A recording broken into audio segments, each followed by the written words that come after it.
I was sitting in the lawyer's office in Billings, Montana, when I learned that my grandfather had left me something that would change my life completely. The will reading had been going on for about 20 minutes, mostly small items and cash distributions to various family members, when the attorney cleared his throat and looked directly at me. "And to my grandson, Quinton Vance, I leave the entirety of my ranch property located in Carbon County, Montana, consisting of 2,100 acres, along with all mineral rights, water rights, and improvements thereon." My jaw dropped. I had known Grandpa Jack owned some land out past Red Lodge, but I'd always thought it was maybe 50 acres, 100 at most. He had been a quiet man, never one to boast about what he had. After he passed away at 93, I figured I might get a few $1,000s and maybe his old pickup truck. Not this. 2,100 acres, I managed to say. The lawyer, a patient man named Richard Hoffman, nodded. "That's correct.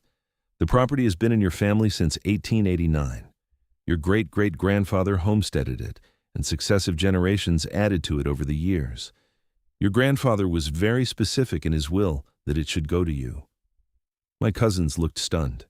My Aunt Barbara looked like she had swallowed a lemon. But the will was clear, and within 6 weeks, I found myself driving out to Carbon County to see exactly what I had inherited. The drive from Billings took about an hour and a half. I followed the directions the lawyer had given me, turning off the main highway onto increasingly smaller roads, until I found myself on a dirt track that wound through rolling grassland.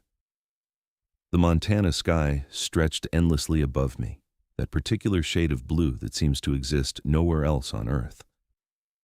When I finally reached what the map indicated was the center of the property, I pulled over and got out of my truck. The wind hit me immediately, carrying the scent of sage and grass. I could see for miles in every direction. There were some old ranch buildings in the distance, a barn that looked like it might collapse in the next strong wind, and what appeared to be the original homestead cabin, surprisingly intact. I spent the rest of that day exploring. The property was vast, much larger than I could properly appreciate in a single visit. There were rolling hills, several natural springs, and a good-sized creek that ran through the eastern portion. The land was beautiful in that stark Montana way, all golden grass and distant mountains. It was on my third visit, about 2 weeks later, that I discovered something interesting. I'd been hiking along what I thought was the western boundary of the property, checking the survey markers that the county had helped me locate, when I came across a paved road.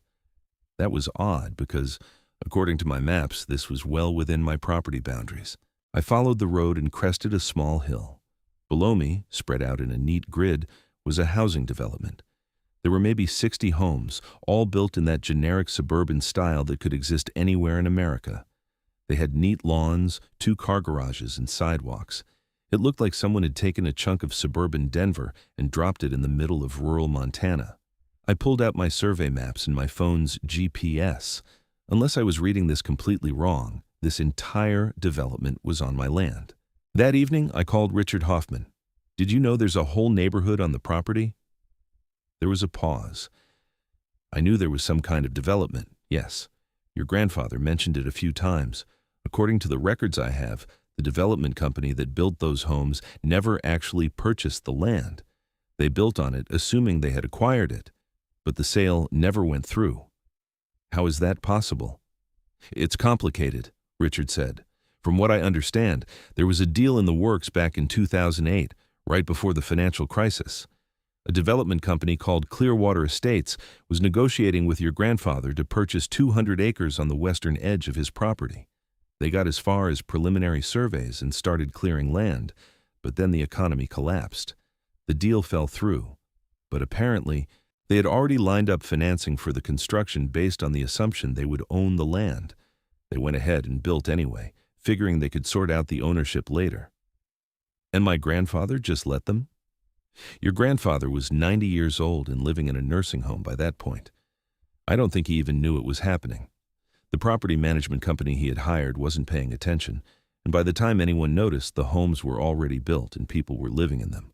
Your grandfather's attorney at the time advised him that fighting it would be expensive and lengthy, and Jack decided he just wanted to live out his remaining years in peace. So what does that mean for me? It means, Richard said carefully, that you own the land those houses are sitting on, all of it. The homeowners in that development think they own their properties, but technically, they don't. They're on your land. I sat with that information for a long moment. This is going to be a problem, isn't it? Probably, Richard agreed. I decided to let it be for a while. I had a job in Billings as a civil engineer, and I was busy with work. The property wasn't costing me anything except property taxes, and those were manageable. I figured I would deal with the housing development situation eventually, but there was no rush. That changed 3 months later when I received a certified letter from the Clearwater Estates Homeowners Association. The letter was typed on official-looking letterhead and signed by someone named Karen Whitmore, HOA president. It informed me that I was in violation of numerous community covenants and restrictions. Apparently, I'd been parking my truck on undeveloped HOA common land during my visits to the old ranch buildings. The letter demanded that I cease this activity immediately and pay a fine of $500 for past violations. I read the letter 3 times, certain I was misunderstanding something. Then, I called Richard Hoffman. "They're charging me a fine for parking on my own land?" "It appears so," Richard said. I could hear the amusement in his voice. "Have you told them that they're actually on your property?" "I haven't told them anything. I haven't had any contact with them at all." "Well," Richard said, "it might be time to inform them of the situation." I decided to attend the next HOA meeting. According to the letter, meetings were held on the 3rd Thursday of every month at the community center within the development. I marked it on my calendar. The Clearwater Estates Community Center was a modest building at the center of the development, right next to a small park and playground. I arrived 15 minutes early and found about 20 people already there, sitting in folding chairs arranged in rows facing a table at the front of the room. I took a seat in the back and waited. At exactly 7 o'clock, a woman in her late 40s with short blonde hair and a pinched expression walked to the front table and sat down. 2 other people, a man and another woman, sat on either side of her. "Good evening, everyone," the blonde woman said. "I'm Karen Whitmore, your HOA president, and we have a full agenda tonight, so let's get started." The meeting was exactly as tedious as I had imagined. There were complaints about a neighbor's fence height, a lengthy discussion about whether to allow a certain shade of gray for exterior paint, and a debate about pool hours that somehow lasted 20 minutes. Finally, Karen shuffled through her papers and looked up. "We have a new issue to address. There's been an individual trespassing on HOA common land. He's been parking vehicles on the undeveloped area on the eastern edge of our community, near the old barn that's technically within our boundaries." That was my cue. I stood up. That would be me. Every head in the room turned. Karen's eyes narrowed. "And you are?" "Quinton Vance. I own the property you're talking about." "No," Karen said with the confidence of someone who has never been contradicted. "That's HOA common land. It's part of the Clearwater Estates development." "Actually," I said, walking forward and pulling out my survey documents, "it's not. That barn and the land around it, and actually this entire development, is on my family's property. I inherited it from my grandfather 3 months ago." The room erupted in confused chatter. Karen held up her hand for silence. "That's impossible. We all have deeds to our properties." "You have deeds," I agreed, "but those deeds are worthless. The development company never actually purchased this land from my grandfather. They built here without completing the sale." Karen's face was turning red. "That's absurd. Clearwater Estates has owned this land since 2009. "No," I said calmly, "they didn't. And I have the county survey records, the original homestead documents, and a property assessment from the county to prove it." I handed the documents to Karen. She snatched them and began reading, her expression growing darker with each page. The man next to her, who had been introduced as the HOA treasurer, leaned over to look at the documents as well. "This doesn't mean anything," Karen finally said, but her voice had lost some of its certainty. "We've been here for over 15 years. There are laws about that. Adverse possession. Adverse possession requires, among other things, that the possession be hostile and that the actual owner doesn't give permission," I said. I had done my homework. "My grandfather knew about the development. He never gave permission, but he also never explicitly told you to leave. That actually works against an adverse possession claim, because it wasn't truly hostile. And besides, in Montana, adverse possession requires a minimum of 5 years, but only if you're paying property taxes on the land. Who's been paying the property taxes? Silence fell over the room. Finally, the treasurer spoke up. The HOA pays an assessment to the county for community services, but the individual homeowners pay property taxes on their lots. To whom? I asked. What parcel numbers are on your tax bills? More silence. A woman in the third row raised her hand tentatively. I've never actually gotten a property tax bill. I thought it was included in our HOA fees. Other heads nodded. The treasurer was flipping through a folder. The HOA pays a community fee, but I don't see individual property tax records. That's because there aren't any, I said.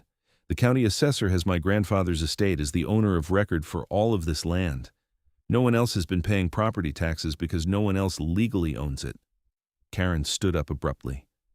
This is ridiculous. You can't just come in here and claim to own everyone's homes. We'll sue you. We'll fight this. You can try, I said, but I'm not claiming to own your homes. I own the land they're sitting on. There's a difference. The room erupted into chaos. People were shouting questions, some at me, some at Karen, some at each other. I let it go on for a minute, then held up my hands. Look, I said loudly, waiting for quiet. I'm not trying to kick anyone out or cause problems. I just came here tonight because your HOA sent me a threatening letter about parking on my own land. I think we all need to figure out what the situation actually is before anyone starts making threats or demands. Get out, Karen said. Her face was nearly purple now. This is a meeting for homeowners only. You're not a homeowner here. Actually, I said, if I own the land, I think I have more right to be here than anyone. I left before the situation could escalate further. But as I walked out to my truck, several people followed me, asking questions. I gave them Richard Hoffman's contact information and suggested they might want to get their own attorneys to look into their property titles. The next 2 weeks were intense.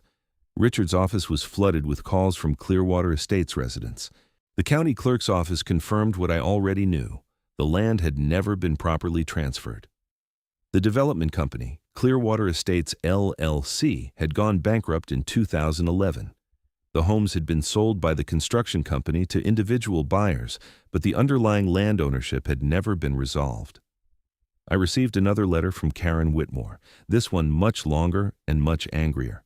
It accused me of fraud, extortion, and various other crimes. It threatened legal action. It demanded that I sign over quitclaim deeds to all the property owners immediately. I ignored it. Then things got weird. I drove out to the property one Saturday morning to check on the old barn, which I was considering either restoring or tearing down for safety reasons. When I arrived, I found that someone had put up a chain across the dirt road leading to the barn. The chain was attached to 2 posts that had been freshly installed, and there was a sign. Private property, no trespassing, Clearwater Estates, HOA. I got out of my truck and examined the setup. The posts were sunk in concrete. This wasn't a temporary measure. Someone had gone to significant effort and expense to block my access. I took several photos with my phone, then went back to my truck and retrieved the bolt cutters I kept in my toolbox. I cut the chain, drove through, and continued to the barn. On Monday, I filed a police report for vandalism and destruction of property. The Carbon County Sheriff's deputy who took my report was sympathetic, but realistic. "This is really a civil matter, Mr. Vance," he said. "Unless you can prove who specifically put up that chain, there's not much we can do criminally. But it does document the incident, which might help if this ends up in court." It was definitely going to end up in court. Richard called me that afternoon to tell me that the HOA had filed a lawsuit. They were suing for declaratory judgment, asking the court to establish that they were the rightful owners of the development land through adverse possession and various other legal theories. "How strong is their case?" I asked. "Not very," Richard said, "but it will still take time and money to fight, and in the meantime, things could get unpleasant." He was right about that. The next weekend, I discovered that someone had vandalized the old barn. Windows were broken, and someone had spray-painted "Leave Us Alone" across the side of the building in large red letters. The weekend after that, I arrived to find my truck had been booted. An actual wheel boot, like the ones parking enforcement uses, had been attached to my front driver's side tire. There was a sticker on my windshield indicating that I had been parked illegally on HOA property and that I needed to pay a $200 fine to get the boot removed. I called the non-emergency sheriff's line. A different deputy arrived this time, a younger guy named Morrison. He looked at the situation, looked at my property documents, and shook his head. "I can cut the boot off for you," he said. "This is theft and illegal restraint at minimum. Do you know who did it?" "I assume the HOA, but I don't have proof." Deputy Morrison pulled out a small notebook. "The boot is from a company called Secure Parking Solutions out of Billings. They service HOAs and private lots. I'll give them a call and find out who hired them." It turned out Karen Whitmore had personally called Secure Parking and requested they boot my truck. Deputy Morrison had a long conversation with her on the phone while I waited. I could only hear his side, but it wasn't going well for Karen.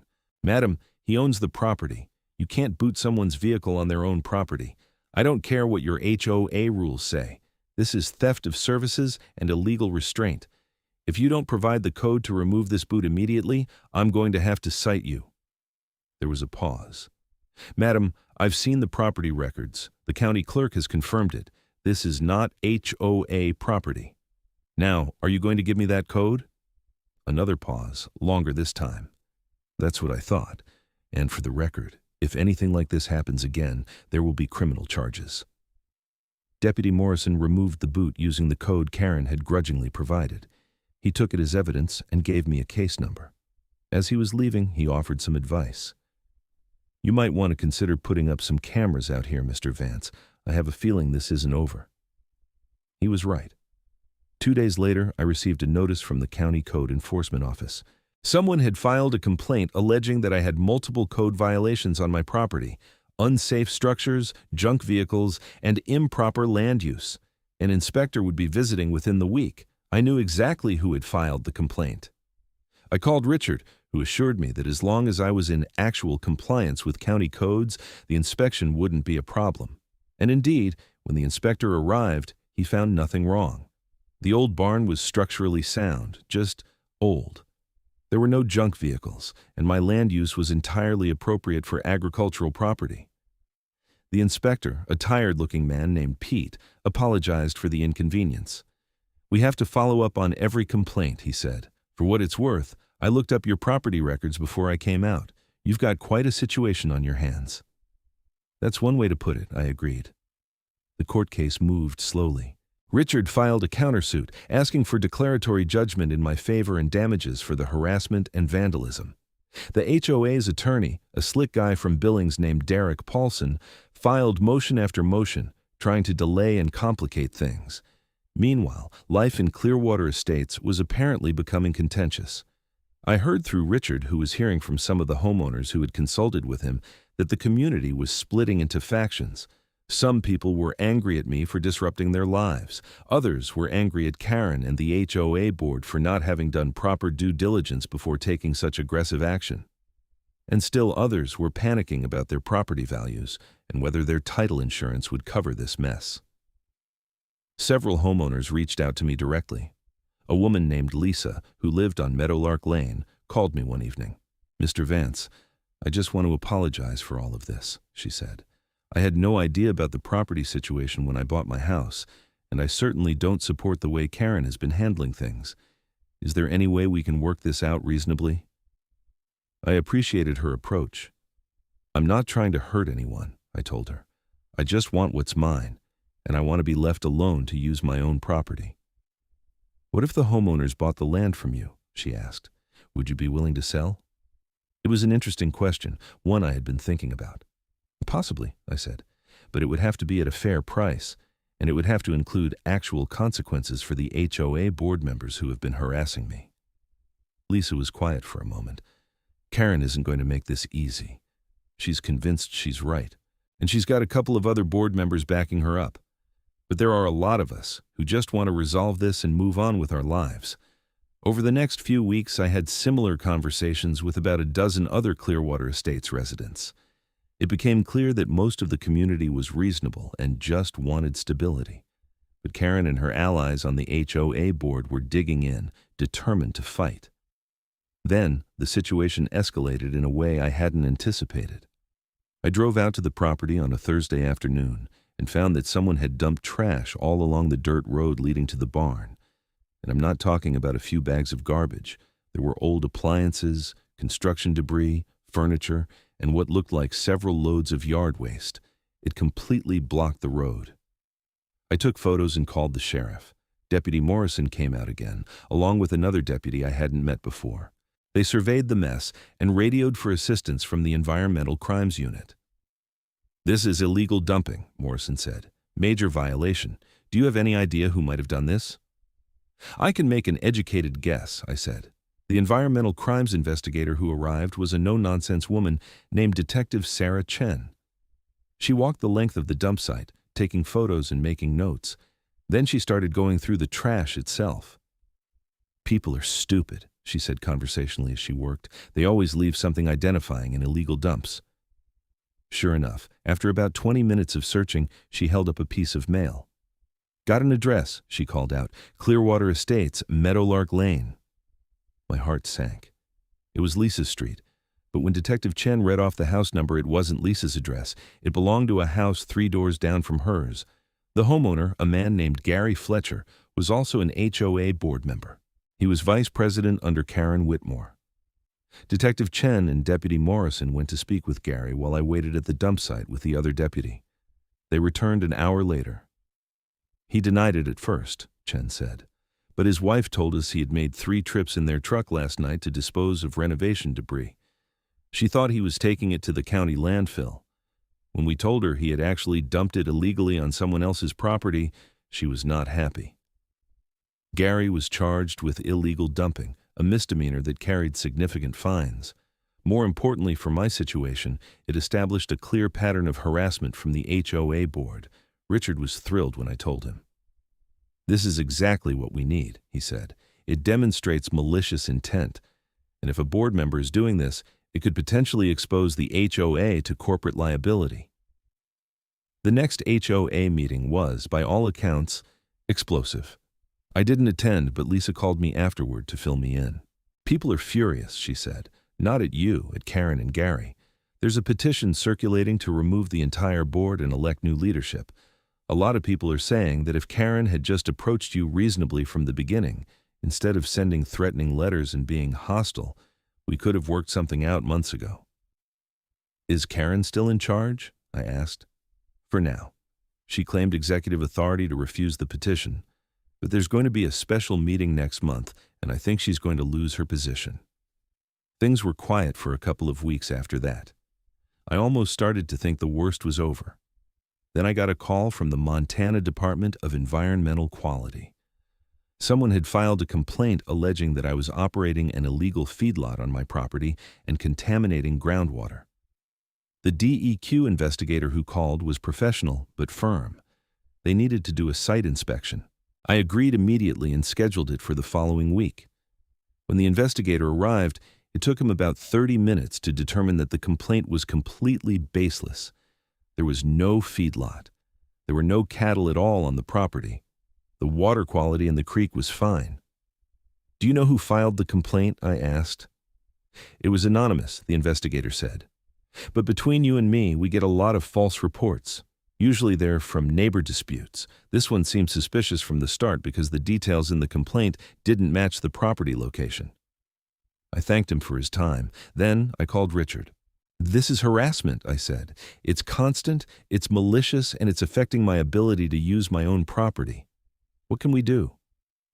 "We can file for a restraining order against the HOA, and specifically against Karen Whitmore," Richard said. "We have documentation of multiple incidents now. And with Gary Fletcher's criminal charge, we can establish a pattern." We filed the motion the next day. The hearing was scheduled for 3 weeks out. In the meantime, the special HOA meeting happened. Lisa called me that night with the news. Karen had been removed as president. Gary had resigned from the board entirely as part of a plea deal for his dumping charges. A new board had been elected, with Lisa as the president. "I want to meet with you," Lisa said. No lawyers, no hostility. Just a conversation about how we can resolve this situation fairly for everyone. We met at a coffee shop in Red Lodge, neutral territory away from both my ranch and the development. Lisa brought 2 other new board members with her, a retired accountant named Tom Brennan and a younger woman named Jennifer Moss, who worked as a real estate agent. "First," Lisa said as we sat down, "I want to apologize on behalf of the entire community for how you've been treated. What Karen did was inexcusable."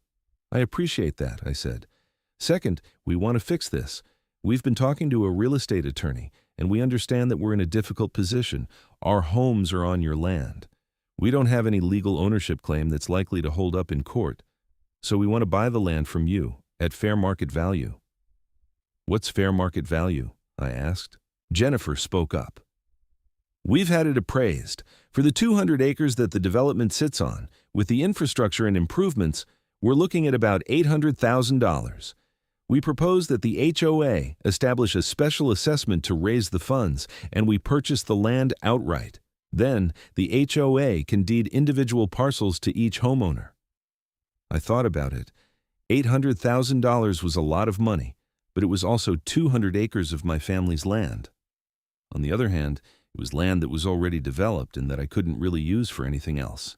"What about the vandalism and harassment?" I asked. "What about my legal fees and the time I've spent dealing with all of this?" Tom, the accountant, pulled out a folder. "We've budgeted for that.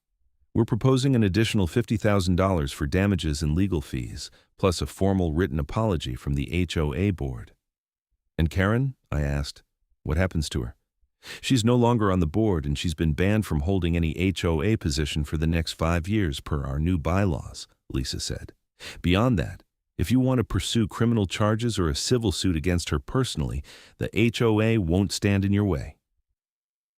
I told them I needed to think about it and discuss it with my attorney. Richard's advice was pragmatic. "The offer is reasonable," he said. "You could probably get more if you pushed, but it would take years of litigation and cost everyone a fortune. And in the meantime, you'd have this contentious situation hanging over your head. Sometimes the smart move is to take a fair deal and move on." I almost agreed. I was ready to accept the offer and put the whole thing behind me, but then Karen did something incredibly stupid. I received a call from Detective Chen on a Tuesday afternoon. "Mr. Vance, I need you to come down to the sheriff's office. There's something you need to see." When I arrived, she led me to a conference room where Deputy Morrison was waiting with a laptop. "We got a tip from a concerned citizen in Clearwater Estates," Chen said. "Apparently there's been some discussion on a private social media group about your situation. Things got heated, and Karen Whitmore posted something concerning." She turned the laptop to face me. On the screen was a Facebook group called Clearwater Estates Residents Private. There was a long thread with dozens of comments, but Chen had highlighted one particular post from Karen. It read, "If legal means won't work, there are other ways to solve problems. Sometimes people need to be taught a lesson they won't forget. Anyone know a good contractor who isn't afraid of a little gray area work? We need to make sure QV understands he's not welcome on our property." The post had been made 2 days ago. Several people had responded with comments ranging from concern to outright condemnation, but a few responses were supportive, including one that said, "I know some guys who do demolition work. PM me." "Is this a threat?" I asked. "We believe it could be," Chen said. "At minimum, it's solicitation to commit vandalism or property damage. We've been monitoring the situation since we received the tip. We wanted to show you this because we think you might be in danger, and we need your permission to move forward with an investigation." "You have my permission," I said immediately. "What do you need from me?" "For now, just stay alert. Don't go to the property alone. If you do go, let us know in advance. We're going to see if we can identify who Karen was messaging privately and determine if there's an actual plan to harm you or your property." I left the sheriff's office feeling unsettled. This had gone from a property dispute to something potentially dangerous. I called Richard, who was equally concerned. "I'm going to file an emergency restraining order," he said. "This Facebook post alone is probably enough to get it granted." The restraining order was issued the next day, prohibiting Karen from coming within 500 feet of me or my property, and from contacting me, directly or indirectly. She was served with the order on Thursday afternoon. On Friday night, my phone rang at 2 in the morning. It was a number I didn't recognize, but I answered anyway. "Is this Quinton Vance?" a woman's voice asked. She sounded breathless, panicked. "Yes, who is this?" "This is Amy Fletcher, Gary's wife. You need to get to your property right now. Karen and some others are out there. They're going to burn down the barn." I sat bolt upright in bed. "Are you sure?" "I'm sure. Gary just told me. He's with them." I thought this was all over, but Karen called him tonight and convinced him to help her. She said, "You're trying to destroy the community and someone needs to take a stand. Please call the police. I don't want my husband to go to jail, but I can't let them commit arson." I called 911 while simultaneously getting dressed. The dispatcher took my information and said deputies were being dispatched immediately. Then I called Detective Chen directly. She answered on the third ring, sounding alert despite the hour. "I'm already on my way," she said after I explained. "Do not go to the property yourself, Mr. Vance. Stay away until we've secured the scene." It was the longest 90 minutes of my life. I drove to Red Lodge and parked at a gas station near the turnoff to my property, close enough to respond if needed, but not so close that I'd get in the way. I watched the clock and my phone, waiting for updates. Finally, Detective Chen called. "We've got them. 4 people total: Karen Whitmore, Gary Fletcher, and 2 others. They had gasoline and road flares. We caught them in the act of spreading accelerant around the barn. No fire was actually set, so we got there in time." "Are they in custody?" I asked. "All 4 of them. They're being charged with attempted arson, conspiracy, criminal mischief, and violation of a restraining order for Karen. These are serious charges, Mr. Vance. They're all looking at felony convictions." I drove out to the property as the sun was coming up. There were still police vehicles there, and the barn was surrounded by crime scene tape. The smell of gasoline was strong in the air. Detective Chen met me and walked me through what had happened. "We had a tip from Amy Fletcher, and we also had some advance warning from our monitoring of their social media activity," she explained. "We had units in position before they even arrived. We let them get far enough that we could establish clear intent, then we moved in. They didn't even try to run. Karen actually tried to argue with us about property rights even as we were handcuffing her." The barn had been saved, but it was a close call. If Amy Fletcher hadn't called, if the deputies had been 10 minutes later, I would have lost a piece of my family's history that had stood for over a century. The legal aftermath was swift. Karen, Gary, and the 2 other men involved all faced multiple felony charges. Karen's attorney tried to argue that it was a moment of temporary insanity brought on by stress, but the evidence was damning. The Facebook posts, the planning, the acquisition of supplies, the violation of the restraining order, it all painted a picture of premeditated criminal activity. In the end, Karen pled guilty to attempted arson and conspiracy. She was sentenced to 3 years in prison, with all but 18 months suspended. She would serve her time, then be on probation for 5 years. Gary Fletcher got a similar sentence. The other 2 men, who had less involvement in the planning, got lighter sentences and probation. The story made regional news. HOA, President Jailed in Arson Plot, was the headline in the Billings Gazette. The article detailed the property dispute and the escalating harassment campaign that had led to the criminal acts. With Karen facing prison time and the criminal case resolved, the civil matters moved quickly. The new HOA board, mortified by the actions of their predecessors, was eager to settle. They increased their offer to $900,000 for the land, plus $75,000 in damages, plus an agreement to pay all of my legal fees. Richard advised me to take it. "You've won," he said, "completely and totally. You've been vindicated. The people who wronged you are facing consequences, and you're getting a fair price for the land.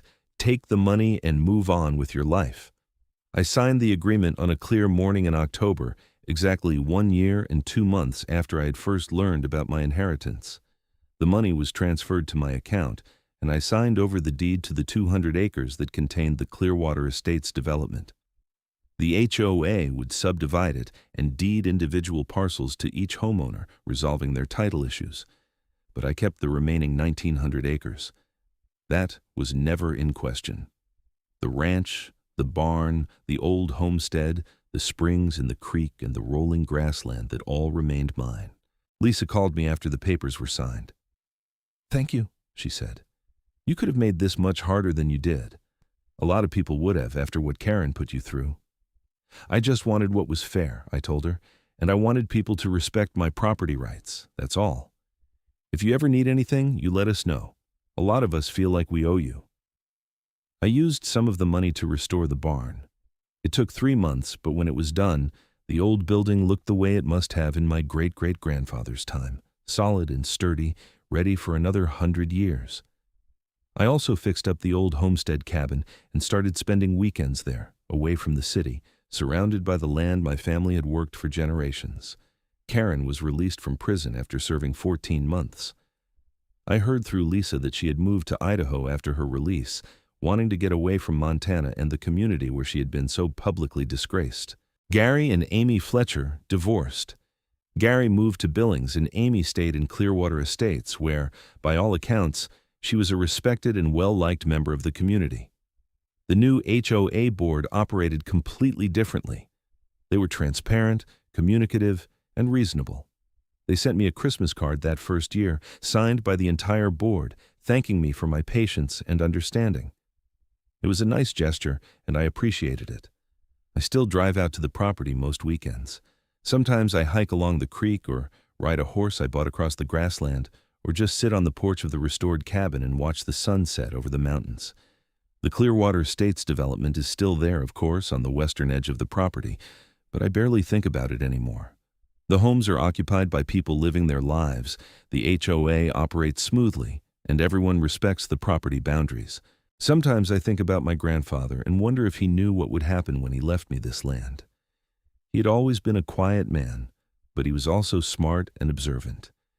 He must have known about the property dispute, even if he chose not to fight it himself. Maybe he knew I would handle it, or maybe he just trusted that things would work out the way they were supposed to. Either way, I'm grateful.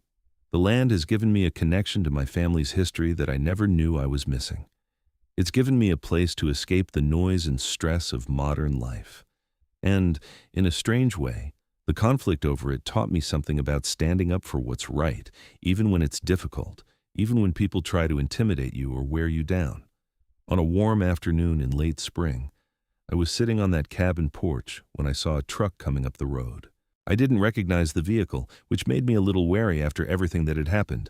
But as it got closer, I could see it was Lisa from the HOA, along with Tom Brennan. They parked and got out, and Lisa was carrying something wrapped in cloth. "We hope you don't mind us dropping by," she said as they approached. "We wanted to give you something." She handed me the wrapped object. I unfolded the cloth and found a framed photograph, old and slightly faded. It showed a man standing in front of the barn, my barn wearing overalls and a serious expression. Behind him, you could see the grassland stretching to the horizon. "We found it in the community center when we were cleaning out some old storage boxes," Tom explained. "It was in a bunch of papers from the original development company. We think it's your great-great-grandfather. The date on the back says 1892. I stared at the photograph, at this man I had never met but whose legacy I was now stewarding.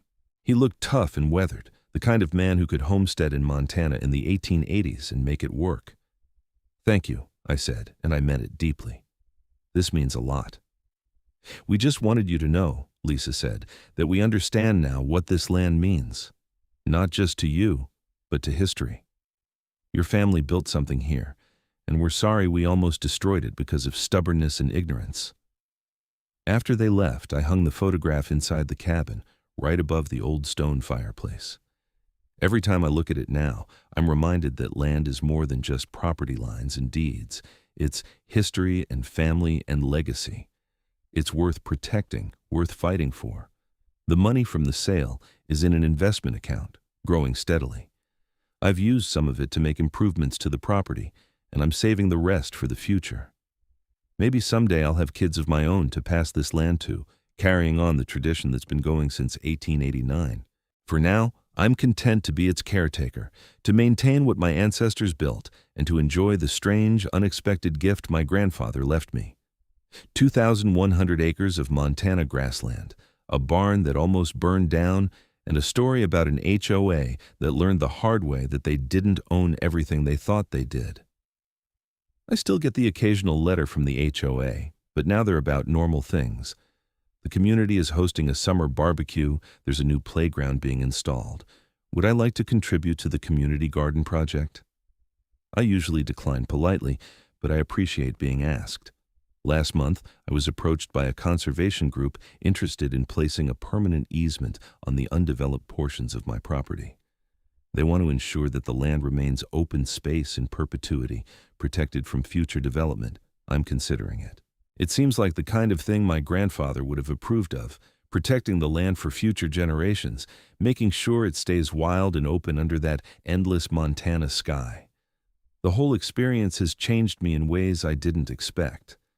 I was a city engineer, focused on buildings and infrastructure and man-made systems. Now I spend my free time thinking about water rights and grass management and how to keep the old homestead cabin properly maintained. I've learned to fix fences and recognize the signs of drought and read the weather in the shape of clouds over the mountains. And I've learned that sometimes the right thing to do is hold your ground, even when people with authority and confidence tell you you're wrong.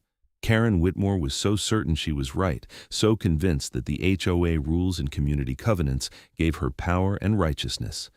But in the end, reality doesn't care about HOA bylaws or strongly worded letters.